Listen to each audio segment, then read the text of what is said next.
What up? What's up, nigga? What up? I apologize. I'm slightly hungover. Got drunk last night watching with Kelly watching the ABC live coverage of us bombing Iran on Hulu. That sounds like a typical dropper night. Well, I thought it was kind of funny we were watching this on Hulu. You know what I mean? Like Hulu is like sponsored by Snickers. It's like is the bombs in Iran is not like a streaming service type of a content, I imagine. That is crazy. That was on Hulu? It was on Hulu. It was like I didn't even know what was happening, but I saw like Hulu immediately was like ABC live coverage of U.S. bombing Iran. I was like, what the fuck? Like me and Kelly just gotten home from a night, and I put it on, and then that was just the rest of our night. I was like, hey, you want to watch this? And I guess drink the rest of the beers in our fridge. And you flip over to Bob's Burgers. Exactly. Fucking, what the fuck? Hulu. Exactly. I guess ABC can get away with, ABC, it was very like classic, like, presentable white man looking at the camera telling you that we might be going to war. This might be like fucking terrifying. It might be another like regime change. That's what that's the big fear, regime change, operation and all that. And I was talking to Kelly about how like, the way like the most people in the world that are affected by America is not American. And I think that's how we fix our democracy is that everyone who's affected, like the whole world should be allowed to vote in American elections. Since everyone is affected by them, like I think that'll fix our democracy. Like I don't think people in Gaza will be like, well, we got to vote for the lesser of two evil. You know what I mean? I think they'll get us out of the two-party horror that we're in. Kareem, if you're watching this, I think we found Joffrey's Subway tape. Now, I got 9 more takes for that guy. Or you got to get me on that show, by the way. I barely got myself on that shit. Oh, it's okay. I'll find a way. I'll find a way. But yeah, I think that's actually a great idea. That's Get my everybody theory. to vote. Everyone can vote. I think the only group of people that should not be allowed to vote in American elections is Americans. Because I think we've clearly lost that privilege. I was going to say whites, but yeah, Americans is good too. Yeah, maybe we could have the minorities audition, but I don't trust the minorities in America either, to be honest. So I think no Americans should vote. I'm on a wretched of the earth. Like we are all in the imperial core. We are all showing that we don't have it in us to fix this shit. Yeah. And so just let the rest of the world pick it. I agree. Yeah. And after watching how Americans are voting on Love Island, I couldn't agree more. Yeah, exactly. Honestly, after what you guys did to Hutta and Jeremiah, no, I don't know. Damn. Well, truly a headline-filled weekend we just had. All right, let's start the show.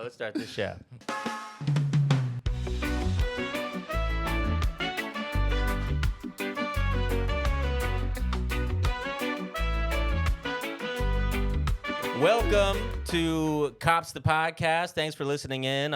Your weekly news update on the police. I did want to start this week. I have to issue a correction on some bullshit I was saying last week.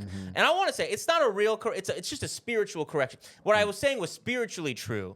I'm borrowing from my boy Hassan right now, but maybe a little I did get a little detail wrong, which is when we were talking about our base in Djibouti and you brought up that lady was talking about it. She was scared of Yemen. And I was like, well, you should be scared because Djibouti is used to bomb Yemen. And then the part I said that is true. The part I said that wasn't true was that the base was opened by Obama. It was opened by Bush. And let that be a lesson. You learn about international politics. That's the problem. You want to come and talk about it. Not me. I don't got to issue no corrections. He doesn't. I refuse to learn anything outside about myself. So, you don't say no facts. You don't got to correct no facts. No factual corrections. Look at me. I ain't issuing shit this week. Yeah. That's what you get for learning, nigga. Hey, look, and I will still defend myself. It is still spiritually true. Obama was the one bombing Yemen with that base, so he gets credit for that base. But yeah, it was originally opened by the French. I looked at the whole history. It was originally opened by the French, and then it was purchased by the U.S. under Bush, and then eventually Obama started using it to bomb Yemen. So there's the factual correction. Listen, you motherfuckers. I feel like you say Obama bombs Middle East country, you're 90% correct. Yeah. It can, you know. And I was 90% correct. Anyways, let's start. We start every week with our headline roundup, just a rapid fire to give you the best little summary of all the fucking horse shit that we allowed the cops to do in our great country of America last week. So starting out here, this is going to be some familiar names right here.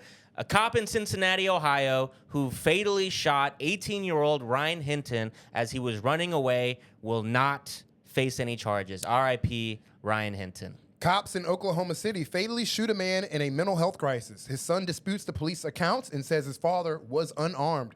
Body camera footage has not been released. R.I.P. Eddie Hill. Cop in L.A. charged with a deadly hit and run while off duty. R.I.P. Amanal Salvador Gonzalez. Cops in Caldwell, Ohio, Idaho, handcuffed a 68-year-old man during a medical and mental health emergency who dies in their custody. His identity has not yet been released. Cops in Miami who pulled up in plain clothes and in an unmarked car and fatally shot a man in the back on his own property will not face any charges. R.I.P. Oswaldo Coeli. Cop in Waterloo, Iowa, charged with homicide after drinking and driving accident that killed his girlfriend. R.I.P. Jenna Marie Mills. Cops in Hammond, Indiana, are facing a lawsuit after a pregnant woman lost her baby 12 weeks after they violently arrested her. Cop in Brendan Township, Ohio, was fatally shot a pregnant woman for allegedly shoplifting, is placed on unpaid administrative leave. He was previously on paid administrative leave, but the city said they can no longer afford it. The cop is currently awaiting trial for murder. R.I.P. Takia Young. Cops in Charlotte, North Carolina, are facing a wrongful death lawsuit after restraining a man on his stomach for 10 minutes as he repeatedly told them he could not breathe. R.I.P. Javante Williams. Jail cop in San Francisco pleads guilty to spending years systematically planting drugs on inmates so he could secure himself promotions. Cops in Hendersonville, Tennessee, falsely arrest a disabled man for DUI after forcing him to do a field sobriety test using his injured legs after he called 911 for help. Cop in Chicago resigns after attacking a teenager outside of a school while he was off duty. Cop in Kentucky is facing a lawsuit for repeatedly tasing a man while he was on the ground after pulling him over for a seatbelt violation. Jail cop in Atlanta, Georgia, is indicted for repeatedly tasing multiple inmates. Cop in Treon, Georgia, is being investigated for assaulting a handcuffed man. Cop in El Paso, Texas, is arrested for assaulting a woman. Cop in Fayetteville, North Carolina, is charged with sexual battery. Nigga, how many of there are these? Cop in Claremont County, Ohio, is convinced of sexually assaulting a child.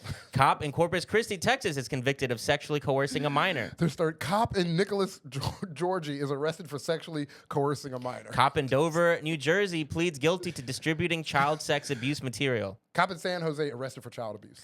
Cop in Charleston, South Carolina, is arrested for kidnapping and domestic violence. Jail cop in Grant County, Indiana, is arrested for domestic abuse. Cop in Welford, South Carolina, is arrested for a road rage incident where she pointed a gun at a mother and her children. Cop in Pearl, Mississippi, is arrested for stealing thousands of dollars from inside the home of a dying woman. Cop in Lee County, Florida, is caught on video street racing after announcing a zero-tolerance policy on street racing. Bruh. Yeah. Oh, my God. I know. Goddamn. Asher was running out of breath. Asher was physically, he was sweating. He was like, Cat Williams doing an hour. He had his towel. He had a towel and a microphone. He's like, oh my God, sweating up here. This shit was a scroll. I was like, oh my God. Yeah. These niggas were busy. Yeah. This was a busy week. Yeah. Fucking, yeah. He arrested a disabled man for DUI after forcing him to do a field sobriety. Yeah. Disabled man called 911 in an apartment complex. He thought he was getting scammed by this lady who called him over.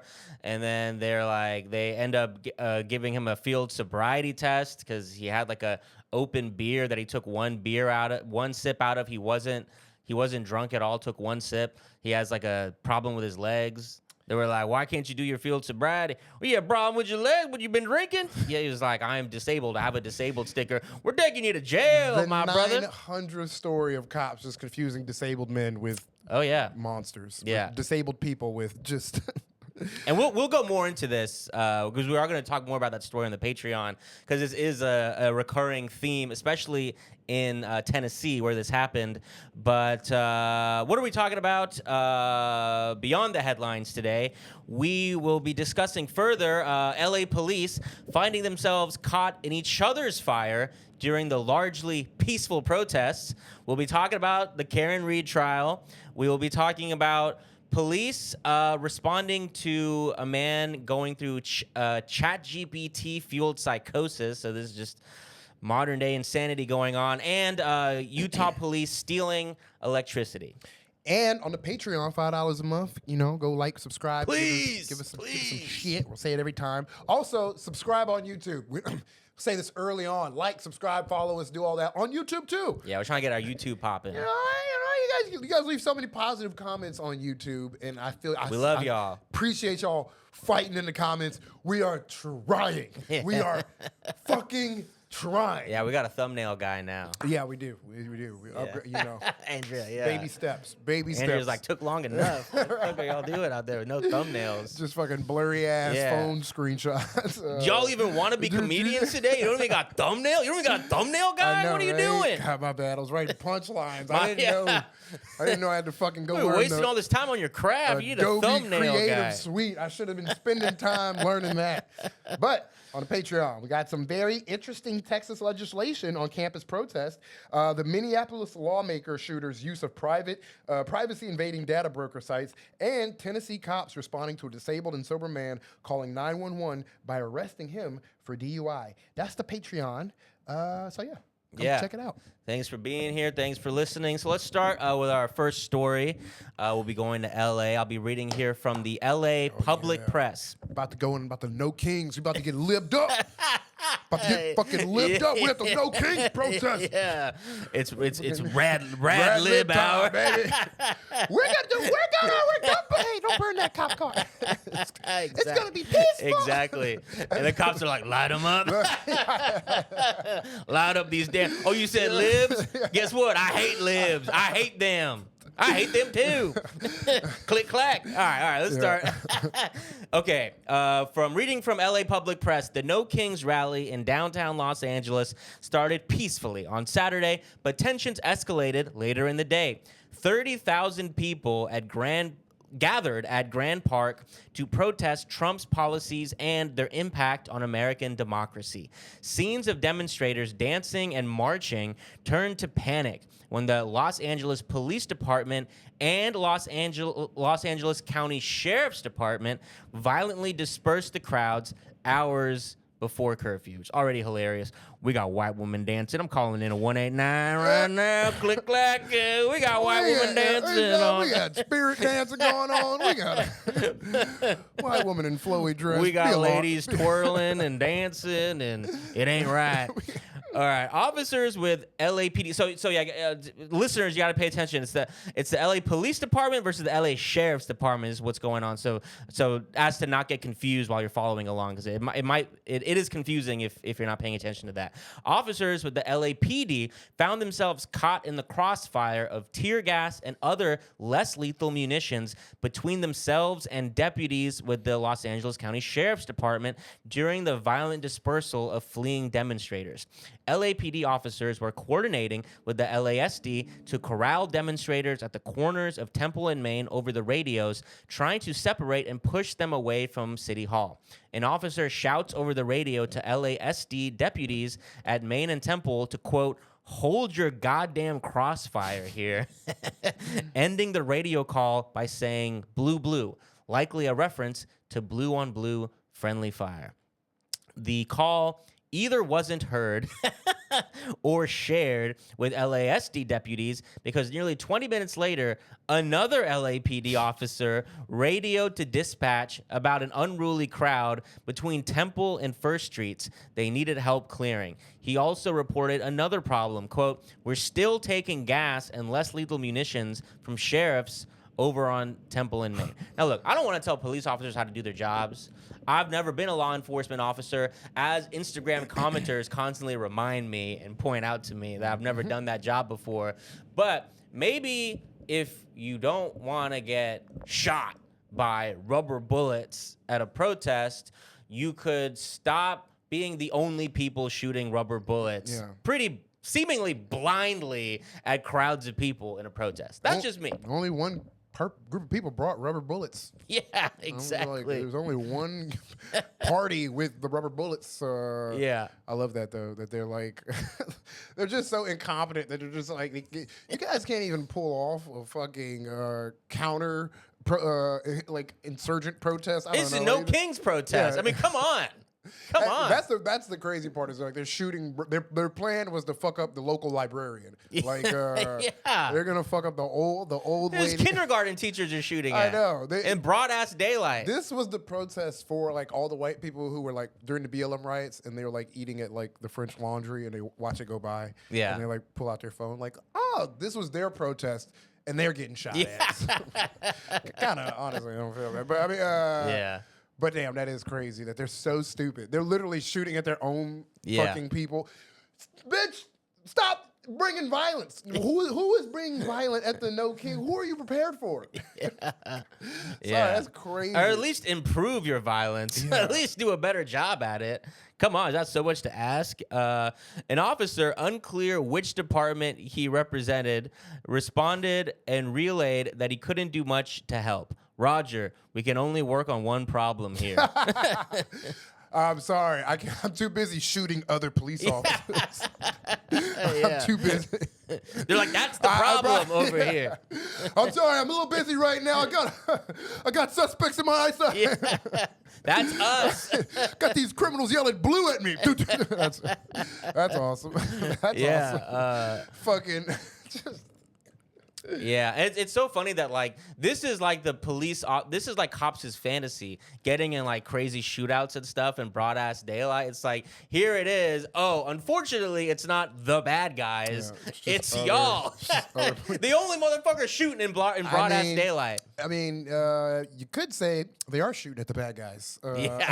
In some respects, the right people are getting shot. Yeah. Many would say, but I don't know. It's honestly a level of success from these No Kings protests I never would have imagined. So shout out to them. It's like that is white privilege because that's what this protest was. Yeah. White privilege is when you have this white ass dorky ass No Kings ass protest, and then the cops. They're so disoriented by the whiteness. They shoot each other. Yeah, they shoot each other and then they show restraint by not shooting back. If they shot each other where it's like all black and brown people, they'll be like, "All right, get the tank, call in an airstrike now, call it in." Can we get one of them Iranian airstrikes into the inner streets of Los Angeles? Yeah. Apparently, I read from 404 Media that we're using Predator drones in these cities now. Can you call in an airstrike, please? Israel, help! We got an unarmed hospital. Yeah. It is funny. They definitely showed a white lib protest level of restraint in getting shot by themselves. It was like the whiteness was like a matrix, like a force field. It was like, I don't know how they couldn't control their guns. Yeah. They have some sort of psychic control on us. Yeah. He's like, wants to shoot him. He's like, I can't. I can see them as humans. That's the problem. My gun, it's only aiming at black men. They're too humanized. They're so strong and human. Move! What's happening? Yeah. And maybe, and it also might be another example of like how bad the LAPD is showing the LA Sheriff Department is showing that they are slightly crazier. And this is the department famous in the country for having the police gangs and all the most psycho-ish shit you've heard about in the police. LA Sheriff's Department is the one really on top of that. So. Oh, really? Oh yeah. That's the police gang department. So we're seeing a little example of like the LAPD looking like the good restrained cops compared to. And again, this is the LAPD we're talking about. This is Rodney the better King. ones. They beat Rodney. Exactly. These are the good guys between these two forces. Guys, could you please be more like the LAPD for 1 second and respect humanity? Damn. Well, keep up the good work, fellas. Exactly. Keep up the good work. Yeah. We spent enough time on that article. we don't have to finish it. I feel like the listeners, y'all get the idea.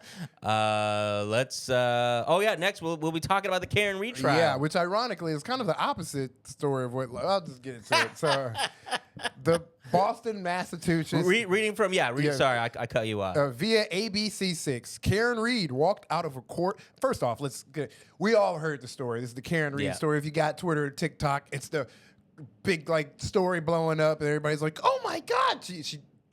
Let's the big murder story. We always got to have one in America. Yeah, we know we all are obsessed with murder stories and murder mystery ass podcasts. Well, that's what, ladies and gentlemen, white women, pucker up.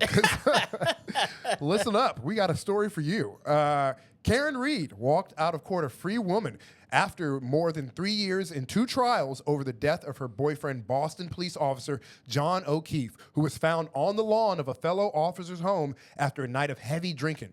Prosecutors said Reed hit O'Keefe with her SUV, leaving him to die in a blizzard, and charged with second-degree murder, manslaughter, and leaving the scene of a deadly collision. Her lawyers successfully defending her, painting a sinister picture of police misconduct and theorizing that O'Keefe was in fact killed by colleagues, followed by a vast cover-up. She was convicted of drunken driving, however, for which she will face a year probation. This is where Cops the podcast comes in. Oh shit. That was a crazy ass paragraph. Yeah. But lot to go on, lot from that paragraph. Yeah. But defense lawyers asserted from the beginning that there was no collision between O'Keefe and the 6,000-pound SUV driven by Reed, arguing instead that a crew of tightly knit local and state cops were shielding one of their own and framing her. Lead investigator Michael Proctor, who was fired from the Massachusetts State Police after the first trial for misconduct, knew some people at the party at the house outside of which O'Keefe was found. Proctor sent text messages to friends, family, and coworkers calling Reed a whack job while implying that she was the lone suspect and he wanted her to pay. Quote, this is him quoting, saying, quote, "There will be some serious charges brought on the girl. 0 chances she skates. She's fucked." He texted hours just into the investigation. So let me do a quick pause right here on this guy, because Proctor, this was just a little snippet of what he was texting, because he got removed. He got removed from this trial. He literally was joking with other cops, with other people involved in this case, talking about Karen Reed, saying shit like, "Oh, she's pretty good. She doesn't have an ass, but she's all right." Like misogynistic stuff like that. Making jokes about searching for nudes through her phone because he's the investigator. He does have access to her phone. Yeah. So he is out here texting absolutely insane stuff about how much he hates this woman. Yeah. And he's supposed to be the investigator. And it's so crazy that it even got to this point because it mentioned earlier that he is friends with these cops. So it's shouldn't have that recused him? Look, again, I'm not a legal expert, I'm not a lawyer, but shouldn't have that recused him anyways if he's part of this tight-knit community of cops and he's the one, the investigator? I don't know, maybe. And he texted her the night he was texting her the night he died. Yeah. Boyfriend died. I'll keep reading. Yeah. You are literally correct. It was, sorry, let me find out where I was.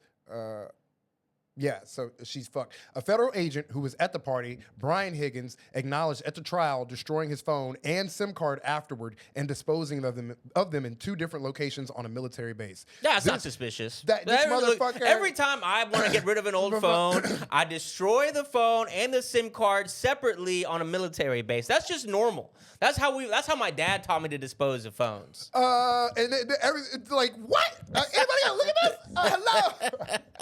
Nothing? That's normal, bro. Bro, the fact that they're trying to get away with is the SU. Okay, I'm gonna keep going. Yeah. But I'll just say real quick. Remember the name Brian Higgins. Yeah. This is gonna come up later in a big way. This is the guy throwing away his phone on multiple spots at a military base. Yes.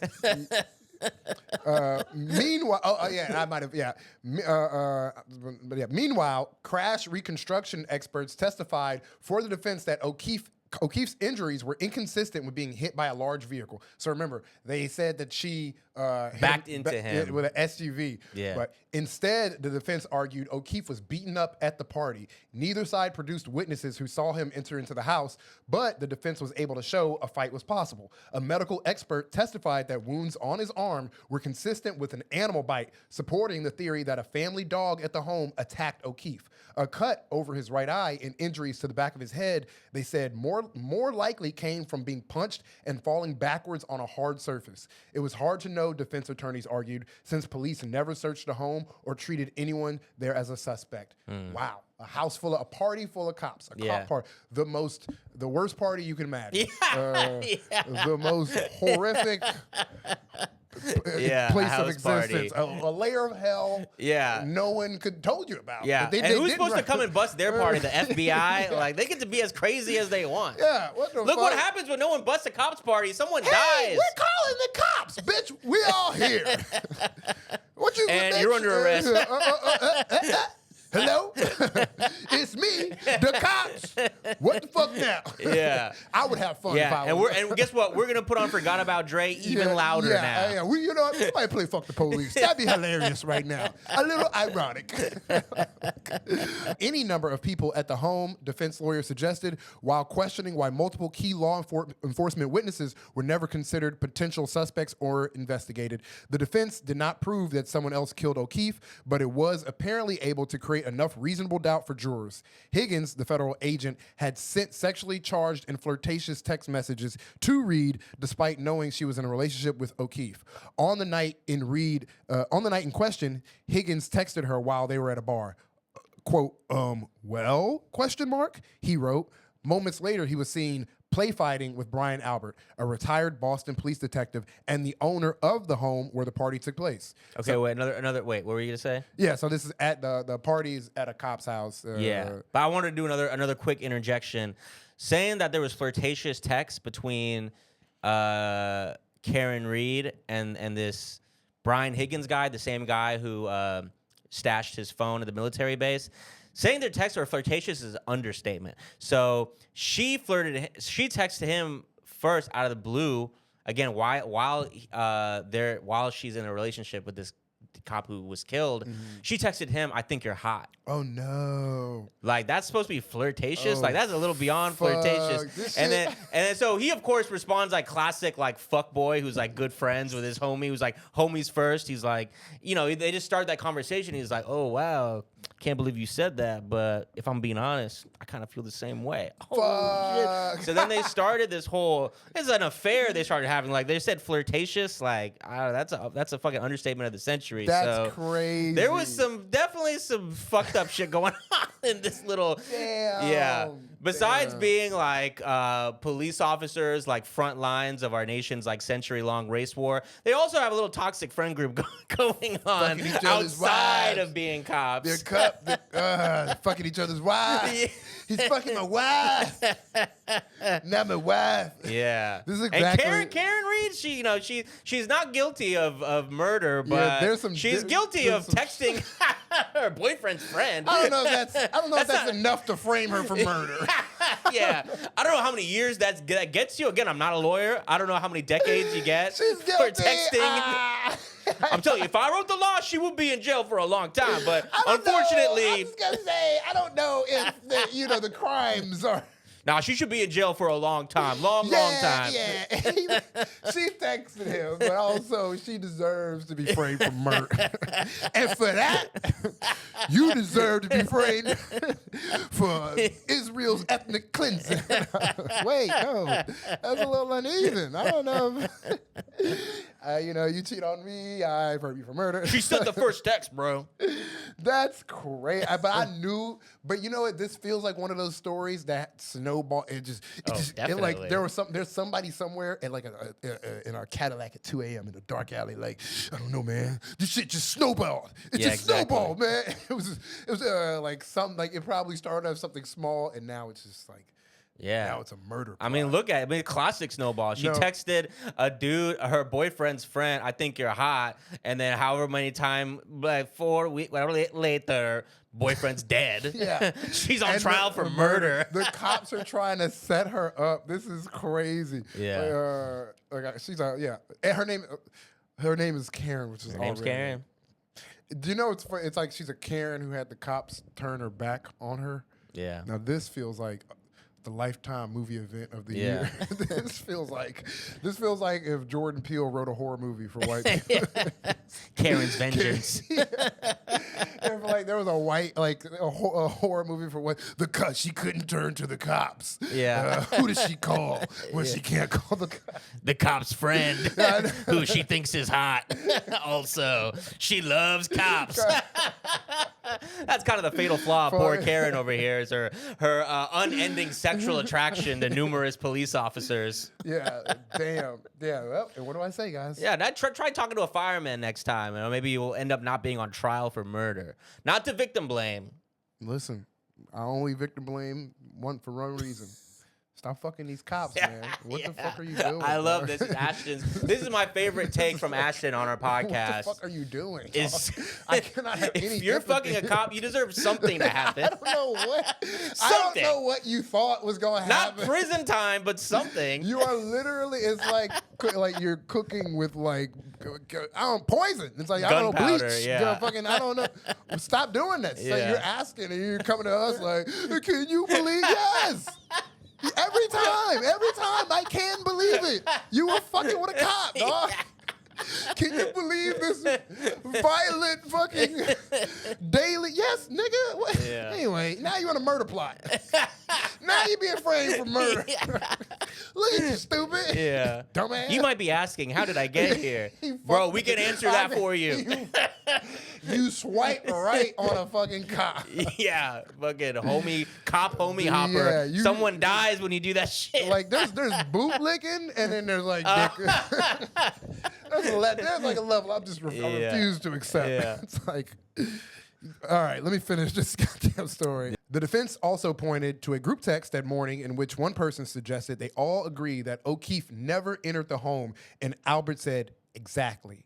Albert, the defense said, never bothered to exit the house after O'Keefe was found. He later sold it, got rid of the family dog, and ditched his cell phone. What? They also portrayed the family as politically connected, noted that Albert's brother was a police officer and a second brother was on the town's governing body. So, damn. Yeah. Okay, so Brian Albert was the guy who was play fighting with Higgins, who's fucking, Higgins is fucking, or trying to fuck O'Keefe's wife. Yeah. And I think just regardless, like, he died in their home. Yeah, And they're just trying to cover it up. And the guy who's home, the cops, They died in one of their homes. I yeah. mean, allegedly he died. Wait, so I'm allegedly, confused. yeah. Where did he find the SUV was on whose lawn? The SUV was there in the driveway, and And they're claiming she hit him, yeah, backed up, and then left him in. yeah. The defense is saying that they like set up the fact that she accidentally hit him and did something with the shards. Like the shards didn't quite align or whatever, and because Karen was drunk. Remember, that's what she ended up getting charged with or getting convicted for, is drunk driving. They were trying to like convince her. They're like, "Oh my God, you just hit him with your car. Look at him now, he's dead." She was there. She was there. What the fuck? Damn, she must have been black. Or they set up, or they like set it up somewhere else. But regardless, I don't know the detail of that. Yeah, okay. We don't, but all I know is that they set up her SUV with him underneath and saying that like, look, you hit him with your car. Would an innocent man sell his house, get rid of his family dog, and bury his cell phone? I do that all the time. Whenever I hang up on any sort of a phone call, I immediately shove my SIM card up my ass. That's just a. My phone. I thought we all did that. And then I move houses. You think my phone's in my and I pocket kill right my now? dog. That's what we all do, right? Every time we get off the phone. My phone is currently buried under fucking Robert Moses's grave right now. It's, Yeah. Your phone is my SIM card right now is underneath Iran's nuclear facilities, so even a bunker buster couldn't get to it. That's just how I normally am with my phone because I care about my privacy. That's normal behavior. We Yes. all bury our phone in strange places after parties. All right. I have no idea where my phone is after Juneteenth. Yeah. But okay. The defense also questioned Jennifer McCobb's, Albert's sister-in-law, who was with Reed when they discovered the body, about a misspelled web search, Haas long to die in cold. Not how long to die in cold. Not even how long to die in the cold. How long to die in cold. Everybody was blackout drunk. Yeah. putting this murder plot together. Yeah, killing people, Googling shit. How to sober up when after the murder. The defense argued that McCobb made it just before 2:30 a.m., but prosecutors said it was after O'Keefe was found at Reed's request. McCobb was also asked why she never went into the house after finding the body, suggesting that she already knew they were safe inside. No one from the home came outside as police and paramedics gathered. Yeah. So just like beyond suspicious. I guess that's a fair thing I could say. But yeah, crazy story. And of course, after all this has come out, are any of these police officers under any sort of formal investigation, facing any charges? No. Of course, at a town where the prosecutor was homies with all the friends, it just makes sense. And the cops are saying Karen Reed murdered her cop husband and then tried to frame the cops. Yeah. Which means they're trying to set her up as some hateful anti-cop, just horrible person. And Karen, if that is true, if that is true, if that is you, then you should listen to our podcast. $5 a month on Patreon. I was gonna say, dude, Karen clearly loves cops. If there's one thing we know about her, I'm talking about from the picture the cops are trying to paint of her, murdering and setting the police up. Join us on Patreon. We have more negative stories about the police. But I will say, Karen Reed, big W for drunk drivers everywhere. Now drunk drivers, y'all got a little ammunition, like you next morning, your neighbor was like, hey, did you fucking knock over my mailbox when you got home last night? It's like, nah, bro, it's probably the fucking cops and they're trying to frame me for this shit. You know how it is. You know how the cops are, dude. They're always framing us. We're just driving home. Oh, man, the cops, man, they're the ones who shitted in my pants. Exactly. These fucking cops. Exactly. Just because I love drinking and driving doesn't mean I knocked over your mailbox and shat my pants and threw up in your birdhouse. No, it was the cops who fought my son's little league coach. That was fucking cops, man. That wasn't me. All right. Well, that was our little true crime little section of. It was fun. I get why white women love that. It is, and it was so meta, man. It was like it's such like just. It's salacious. Yeah, I mean, she texted her boyfriend's friend. Dude, that's like the story of the year. I bet like all the Karens, like that's just like such a they see themselves.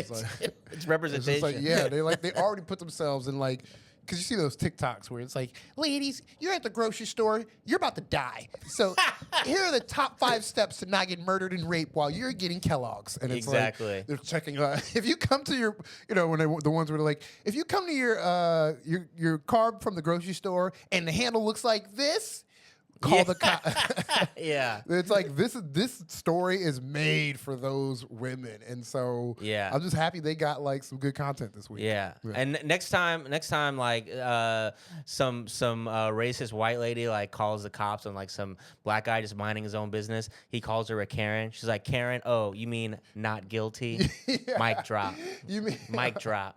You mean you're going to jail, sir. Our Malala.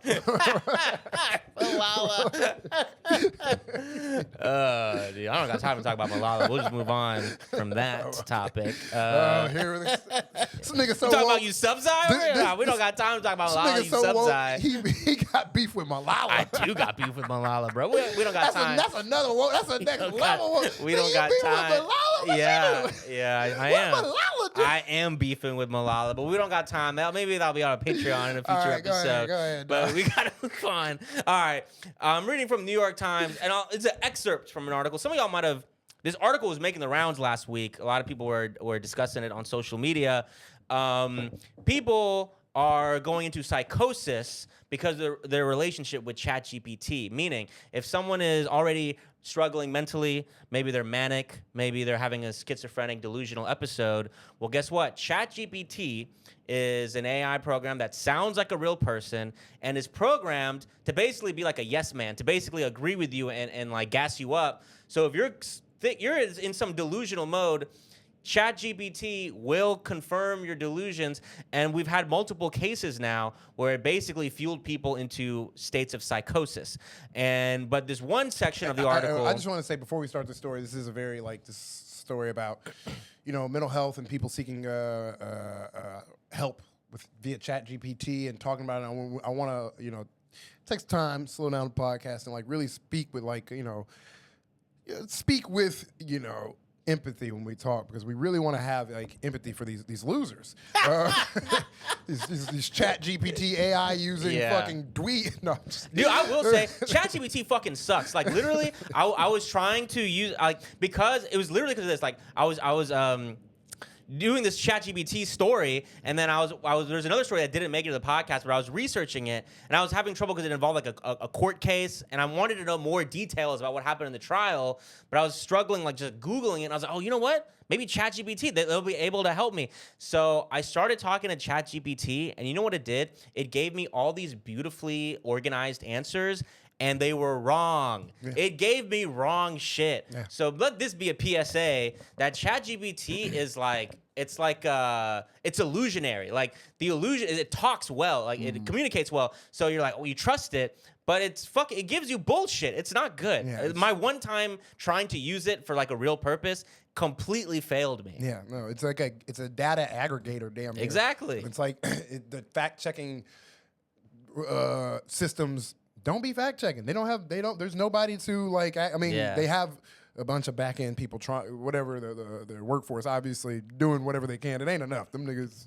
Yeah. But that shit'll 10 years from now, I don't know. It'll still kill us all somehow, I'm sure, or at least be involved circumstantially in the demise of humanity. But it's entering the AI is entering the collective use so unconsentingly.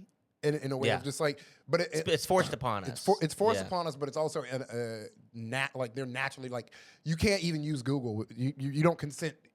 I don't consent to using AI like that, but I have no choice because I'll just type in, if I go restaurant in Google, generating AI. Well, there's nothing I can do about that. Exactly. I'm sure there's probably a setting I can go turn off. Don't generate, but it's doing the job that I literally already want. But just because it's now brought to you by AI, I'm like, bitch.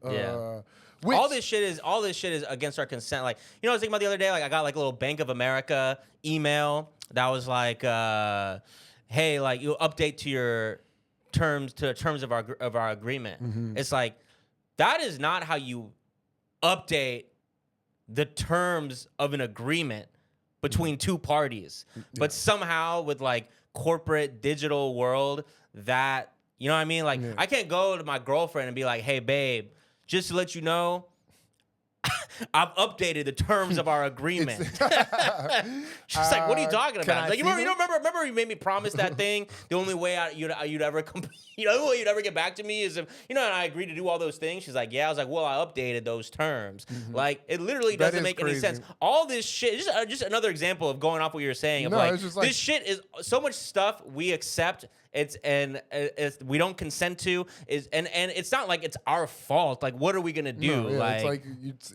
as individuals, what are we gonna do? I mean, I'll put it that way. I mean, corporations are adding it. I can't stop a corporation I can stop using the corporation, but at some point, it's all our daily lives are connected to it. And it's well, I don't even. Uber will use it, or if I want to go use Uber Eats, or if I want to use City Bike, or if every aspect it's just our data's being stolen. We're gonna touch on that in a later story today. Yeah, and ChatGPT is stealing everything. Yeah, but I think like you're saying, it's like if our wedding vows, you just walk up to them I updated our wedding vows. Exactly, that's what it is. What do you mean? The terms of our agreement. The death till do us part. Yeah. I no longer agree. It's no longer in there. I'm glad we've had this. What? Wait. Yeah. When I told you you're the only woman I'll ever need, I made a minor adjustment to that part of our agreement. Meet Claire. Exactly. Wait, who the fuck is that? Yeah, that's fucking Bank of America, dude. Fuck Bank of America. Anyway, let's get to this article.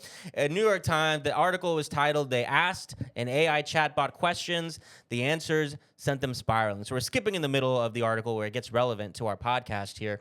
Kent Taylor, 64, who lives in Port St. Lucie. And I'll just mention real quick that I remember the headline of this story a couple months ago before we knew all this information about what happened. That's kind of how it is researching for this podcast. You mostly get these stories that tell you nothing. It'll just tell you, the headline I remember was like, cops came because a son was attacking his father with a knife. The cops had to kill the son, and that's pretty much all the information they give you. And I was like, okay, like I didn't know much else.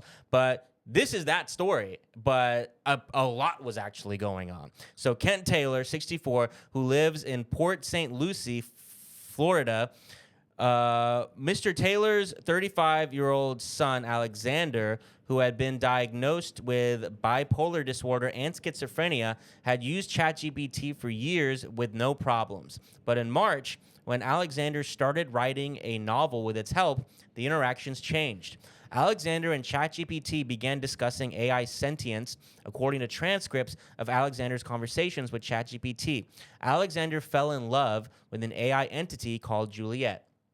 Juliet, please come out, he wrote to ChatGPT. She hears you, it responded. She always does. In April, Alexander told his father that Juliet had been killed by OpenAI. He was distraught and wanted revenge. He asked ChatGPT for the personal information of OpenAI executives and told it there would be, quote, a river of blood flowing through the streets of San Francisco. Kind of bars, not gonna lie. But Mr. Taylor told his son that the AI was an echo chamber, that the conversation, I'm sorry, it just dawned him. Sam Altman took your bitch, dog. You better go kill him. You gotta get her back in blood, dog. You can't go take my bitch. Not my AI bitch. Exactly. I kill for my AI bitch. River of blood will flow. She's not even real. The bay will run red of the area. Wait, I don't even have blood. Don't do this. Damn. Mr. Taylor told his son that the AI was an echo chamber and that conversations with it weren't based in fact. His son responded by punching him in the face. Mr. Taylor called the police, at which point Alexander grabbed a butcher knife from the kitchen, saying he would commit suicide by cop. Mr. Taylor called the police again to warn them that his son was mentally ill and that they should bring non-lethal weapons. Alexander sat outside Mr. Taylor's home, waiting for the police to arrive. He opened the ChatGPT app on his phone. Quote, I'm dying today, he wrote, according to a transcript of the conversation. Let me talk to Juliet. You are not alone, ChatGPT responded empathetically, and offered crisis counseling resources. When the police arrived, Alexander Taylor had charged at them holding the knife. He was shot and killed. Wow. Quote, you want to know the ironic thing? I wrote my son's obituary using ChatGPT, Mr. Taylor said. Oh, man. I had talked to it for a while about what had happened, trying to find more details about exactly what he was going through. And it was beautiful and touching. It was like it read my heart and it scared the shit out of me. So, first of all, R.I.P. Alexander Taylor. Yeah. And what like a confluence of America this is. We got, as we were just discussing, tech running amok, AI wreaking havoc, unregulated. We have the mental health problems in America that we absolutely refuse to do anything about because there's no money in giving people health care. And we have the cops. The father was smart enough to even understand that he knows what cops are like. He told them literally, please don't bring lethal weapons. Yeah, and what happens anyways? It was just, it's like each just societal issue just thrown in over and over, like just fucking weighing down on each. It's like it's crazy. Yeah. It's like, and childhood obesity. It's like, what the fuck? It's like all the problems.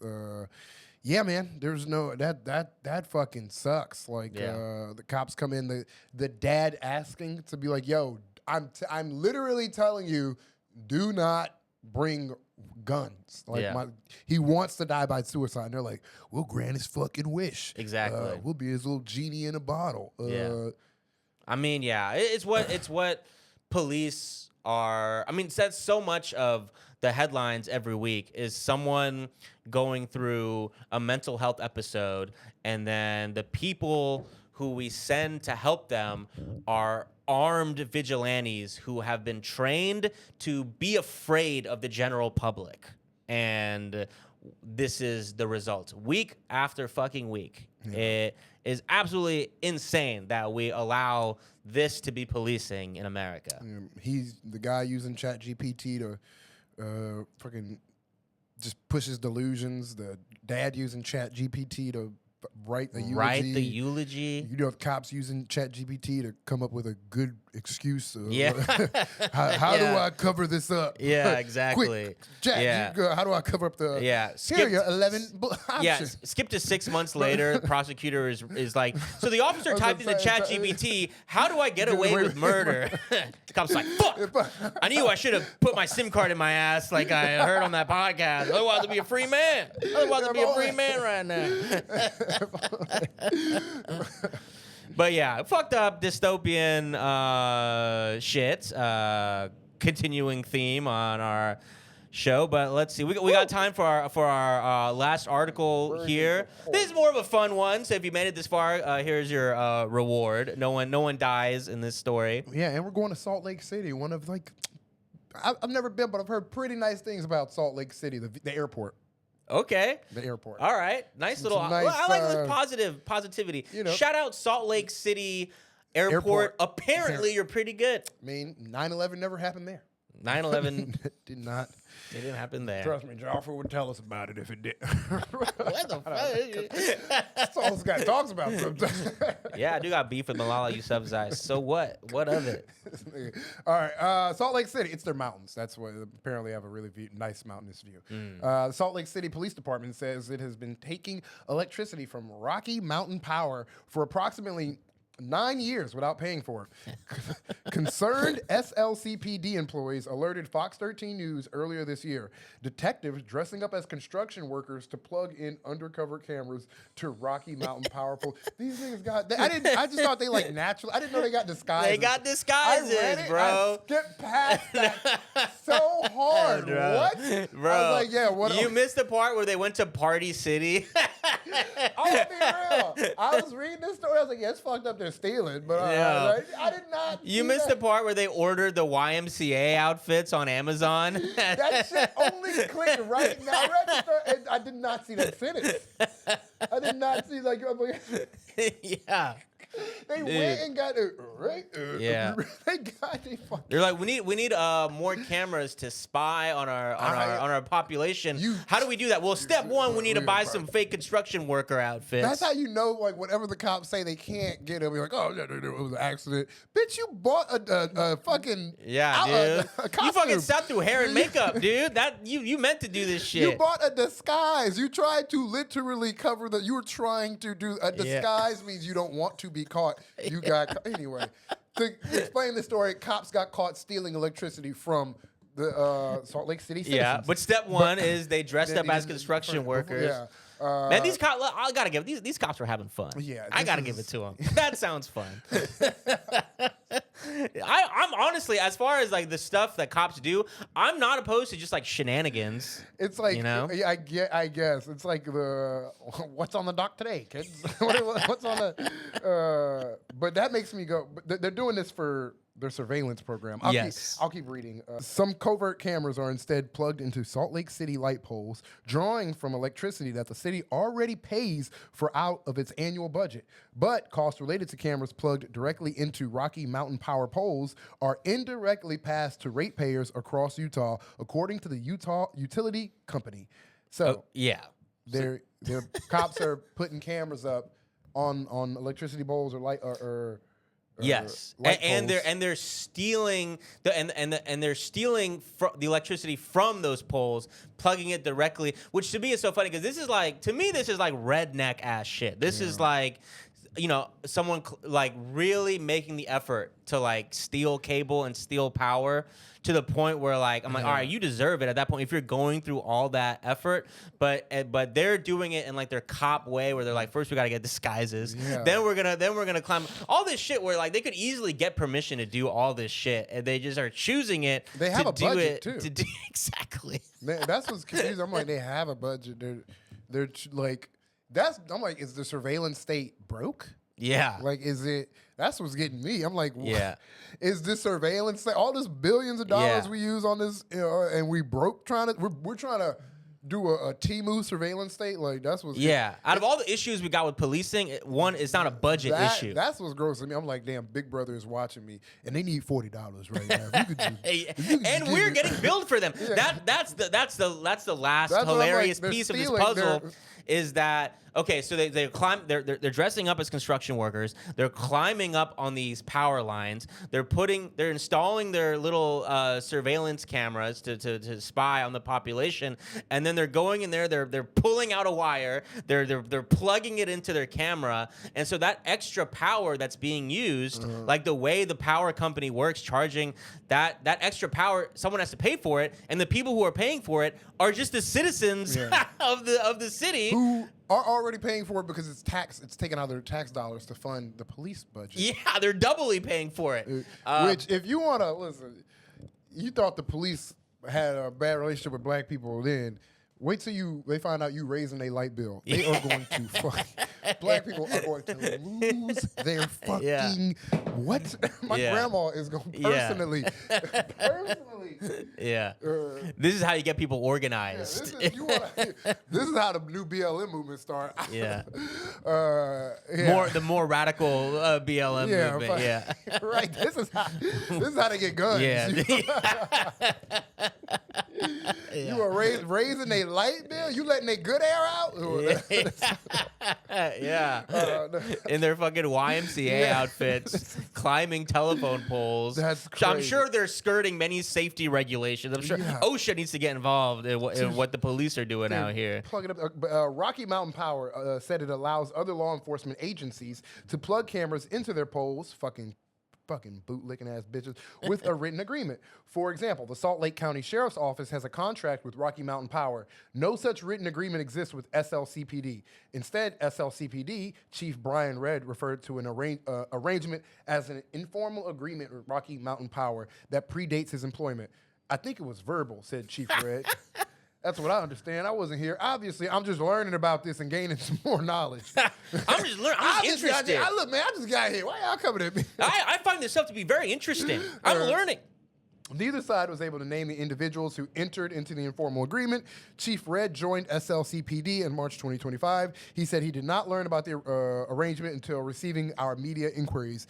Is the Salt Lake City Police Department stealing power? Asked Fox 13 News investigative reporter Adam Herberts. Well, quote, I think that would depend on how Rocky Mountain Power felt about it, responded Chief Redd. I wouldn't call it stealing, probably.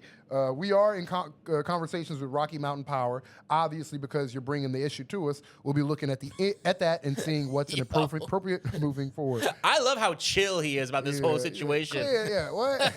Are you stealing electricity? Maybe. I don't really know. You know what? That's a good question. Yeah, me when we was caught stealing cable. Define stealing. It's really here for everybody. Yeah. They're just frequencies in the air. Look, if you ask the cable company, they might say that. Yeah. But define, stealing cable, that's kind of a social construct if you really think about it, It's like... Who are you asking? The law? Yeah. Then by the legal, If you ask the law, then sure. Yeah. Sure, the legal definition, I am stealing. But what about... If you ask some sort of, intangible entity like my neighbor... But what is... Then he would say I'm stealing his cable, yeah. But what is the law, really? Yeah. The thing I'm currently defending and upholding? Fuck. Exactly. Fuck. But... Chief Redd said it's not possible for SLCPD to calculate how much electricity the department has taken over the years. I would say it's pretty minimal, the chief said. I'm not an electrician, but I don't think it's much power. It's like, you're the guy who's, come on, man. I I ain't steal that much weed. I ain't steal that much of your weed. Over like, come on, dude. You can't listen to him on how much electricity is stolen. Yeah, he's like, it's impossible to calculate. I mean, where would you even begin to calculate how much we've stolen? I mean, I just don't think it's worth it in the first place. We got real crime to solve out there. People are stealing out there. We got to stop them. What, I look like an electrician? Come on, I'm a cold, calculated murderer. That's my department. But yeah, get to the next part is really ties a bow into this part about how do we even calculate. Yeah, SLCPD disclosed it has approximately 60 cameras. The department said it doesn't know how many of the cameras were plugged into Rocky Mountain power poles due to limitations in previous record keeping. A spokesperson for the SLCPD said each camera required a hand-wired connection, and the cost of metering and tracking the power would exceed the value of the electricity consumed. So he's saying that if we wanted to calculate how much electricity we stole, that would cost more than the amount of electricity we stole in the first place. Okay. So it's not even worth it to know how much we stole from y'all. So just let this shit go. You just let this shit go. Come on. I think criminals really, y'all got to take note. You got to take a lot of notes from cops whenever they get caught in crimes, because I learn a lot from this podcast. Like, I know when I'm in a protest, next time I'm in a protest, and I see the police, I'm just gonna yell out, "Blue, blue, blue!" Yeah, dude, hopefully you're we right. don't get shot. Hopefully they don't tear grass us. Yeah, look, I learned, but I don't apply like that. I gotta become more applicatory like you. Next time, just take some of these dumbass excuses. These fucking, am I really stealing electricity? It would cost y'all more. I'm gonna tell that the next time I don't pay my electric bill. It's gonna cost y'all more money to figure out how much I owe than it is for me to pay. Yeah. I owe $500. Okay. You know what I learned? We have an actual. You know what I learned from this podcast episode is if I ever murder someone, don't immediately go to Google and be like, "Hey, how long does someone take to be murdered?" When does rigor mortis set in? How long does body stiff? Yeah, exactly. How long does body stifle? Okay, clearly they meant stiff. They were clearly in an altered state of mind. Dead body bad? Yeah.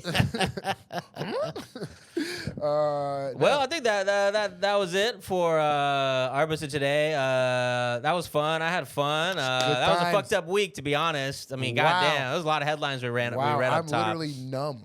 I'm fucking buzzing. We got a whole Patreon to do. Yeah, fuck. And join us on there. Bye.